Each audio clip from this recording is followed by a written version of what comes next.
sonke isikhathi ubozifundisa uqaphela umuntu osondela empilweni yakho.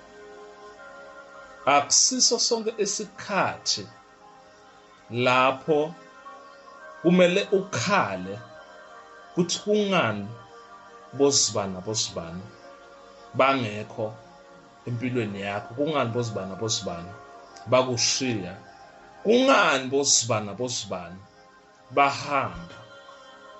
Kunabantu abangadingakali ekuphileni kwakho noma ke ohambeni lwakho lwempilo mawuthatha ezinye indlela.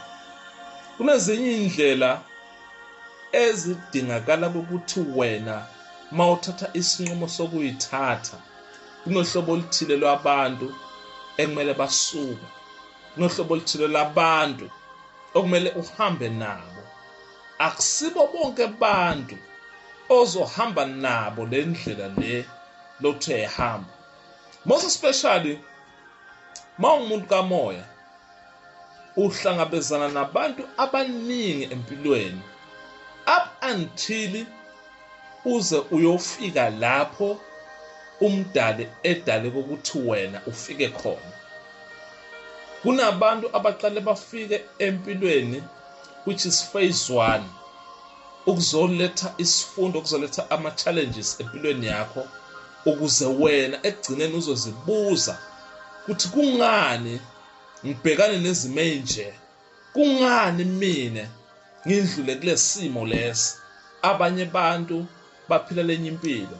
Usuke lapho uvivinywa, and lezo ndlela lezo kukhona isifundo ezizokushiya naso, lapho uzosala khona uyibuza ukuthi cha, kwaze kwanzima emhlabeni, impilo yami ayikho lula, akukho lokufuna ukulunga.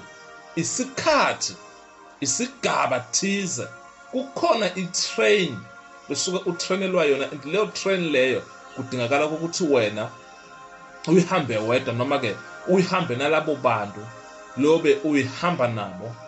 So ngaso sonke isikhathi ubobacikelela abantu abasondela ekuphileni kwakho. Kunabantu abafika empilweni yakho ngokuzokuletha izinto ezingazona zinhle. Kunabantu abasondela empilweni yakho ngokuzoletha ukugula. Kunabantu abasondela empilweni yakho ngokuzoletha impumelelo. Kunabantu abazoletha nje bulukhuni empilweni yakho.